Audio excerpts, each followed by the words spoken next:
मैं प्रोफेसर गया प्रसाद हूँ और फार्मर वाइस चांसलर हूँ मेरठ एग्रीकल्चर यूनिवर्सिटी का।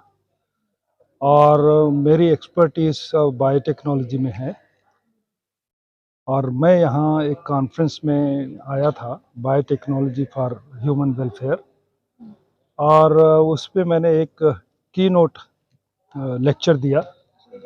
और उस की नोट लेक्चर में 2-3 बातें थी जो मैं ऑडियंस को बताना चाहता था। एक तो ये कि जिस तरह से पॉपुलेशन ग्रोथ हो रही है, 8 बिलियन हो गए हैं और 2050 में ये हो जाएगी 10 बिलियन। और पानी और धरती जहाँ पर हम खाना पैदा करते हैं, भोजन पैदा करते हैं, फूड सिस्टम, वो लिमिटेड है। पानी कम हो रहा है, लैंड भी कम हो रही है क्योंकि अर्बनाइजेशन हो रहा है, बिल्डिंग्स बन रही हैं, हाईवेज बन रहे हैं, एयरपोर्ट्स बन रहे हैं। और पानी भी कम हो रहा है क्योंकि कंजम्पशन लेवल बढ़ रहा है, पॉपुलेशन बढ़ रही है।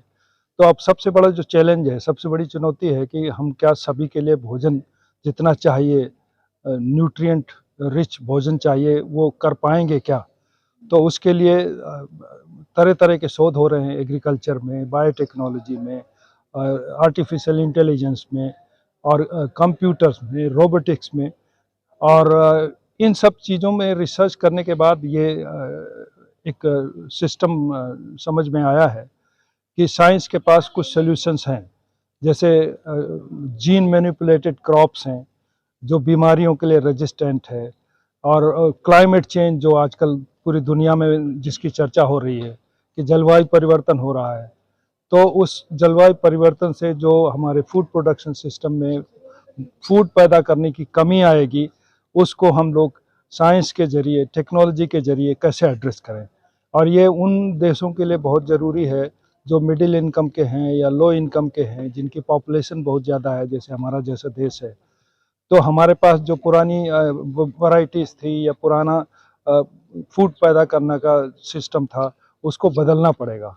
नई साइंस, नई टेक्नोलॉजी लाना पड़ेगा, चाहे वो मिल्क प्रोडक्शन के क्षेत्र में हो, ज़्यादा प्रोड्यूसिंग एनिमल रखने पड़ेंगे, या अंडे के क्षेत्र में हो तो ज़्यादा अंडा पैदा करने वाले जो वैराइटीज़ हैं वो रखनी पड़ेंगी।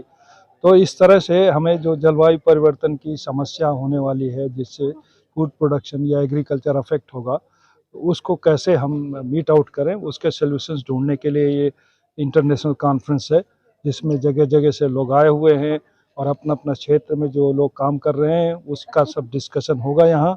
और एक कंक्लूडिंग सेशन में ये कंक्लूजन निकलेगा कि क्या वे फॉरवर्ड है, किस रास्ते पे चलना चाहिए, जिससे हमारे 1.41 बिलियन लोगों के लिए सफिशेंट पोषक भोजन मिल सके, चाहे वो एनिमल से आए, दूध के फार्म में, मीट के फार्म में, अंडे के फार्म में, मछली से आए, वेजिटेबल से आए, फ्रूट से आए, और सीरियल से आए, पल्सेस से आए। वो सब हमें करना पड़ेगा ताकि सेहत भी अच्छी रहे और सेहत, अर्थ की भी सेहत अच्छी रहे, क्योंकि उसकी सेहत से ही सबकी सेहत अच्छी रहेगी।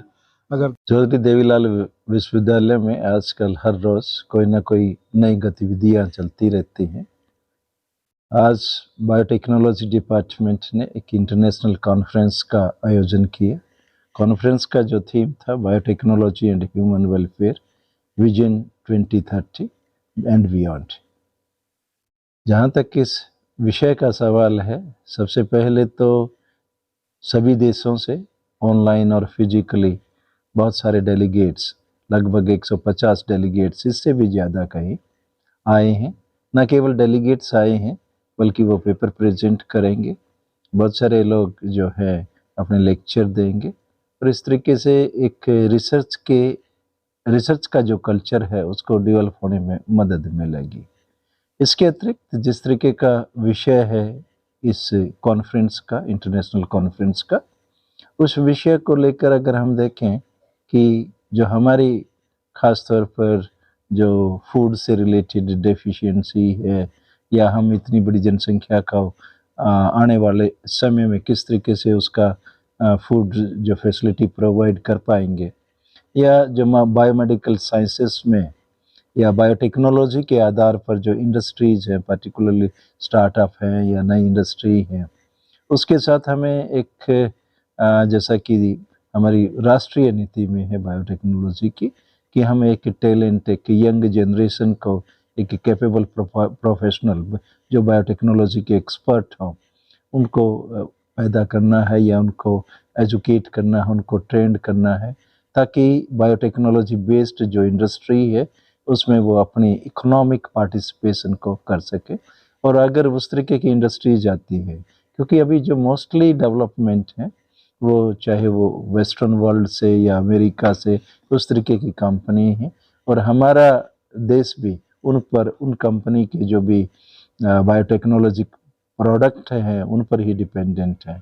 तो ना केवल हम अपनी जो फॉरेन एक्सचेंज है उन पर खर्च कर रहे हैं, बल्कि अगर हम चाहें तो जिस तरीके से हमने डिजिटल फील्ड में या कंप्यूटर के क्षेत्र में या आर्टिफिशियल इंटेलिजेंस के क्षेत्र में हमारे पास बहुत सारे टैलेंटेड लोग थे, उस तरीके के जो लोग हैं हम बायोटेक्नोलॉजी में भी पैदा कर सकते हैं। बनर्जी, मैं चाइना पे प्रोफेसर हूँ, 12 साल से चाइना पे रह रहा हूँ, मैं फॉरेन एक्सपर्ट हूँ और भारतीय गवर्नमेंट, चाइनीज़ गवर्नमेंट के जो चौथे प्रोजेक्ट जो है उसमें मैं कोऑर्डिनेटर भी हूँ और मैं हार्दिक शुभकामनाएं देता हूँ चौधरी देवीलाल यूनिवर्सिटी को इतना बड़े से, इतना अच्छे से ये कॉन्फ्रेंस मतलब सेरेमोनियल चीज़ करने के लिए।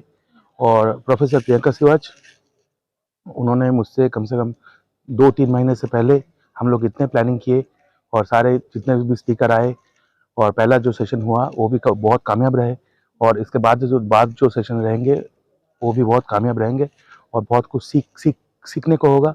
और इसी बीच we are making a pan India network, सबके अंदर एक नेटवर्क बनाएंगे और बाद में ये ऐसा कॉन्फ्रेंस होता रहेगा और भी ज़्यादा कामयाब बनता रहेगा। सर, युवाओं को किस तरह से कन्विंस करेंगे, किस तरह से प्रेरित करेंगे, क्योंकि युवा देखे तो आजकल इतना अध्ययन है। युवा को कन्विंस करने के लिए पहले दफ़ा ये मानना पड़ेगा कि सिर्फ स्टडी नहीं, पढ़ाई लिखे के बाद उनको नौकरी भी चाहिए। तो नौकरी बेस्ड हेल्थ केयर, बायोटेक्नोलॉजी और जेनेटिक्स 2 ऐसे सब्जेक्ट है, विषय है जो पढ़ने के बाद 2024, 25, 26 इन कमिंग फ्यूचर भविष्य में बहुत सारे जॉब्स निकलेगा और जितने सारे जॉब्स होगा उतने सारे वो लोग। I introduce myself. I am Dr. Talfuza Jabarwa, head of medicinal plant genetics and medicinal plant genetics and biotechnology, Institute of Genetics, Plant Experimental Biology, Academy of Science of Uzbekistan. I am working this plant microbe interaction, plant physiology. In 2020, I have got this UNESCO China Fellowship. I conducted my research work in 1 year in China, South Agriculture University, Guangzhou. In 2020, I have got this DBD postdoctoral fellowship.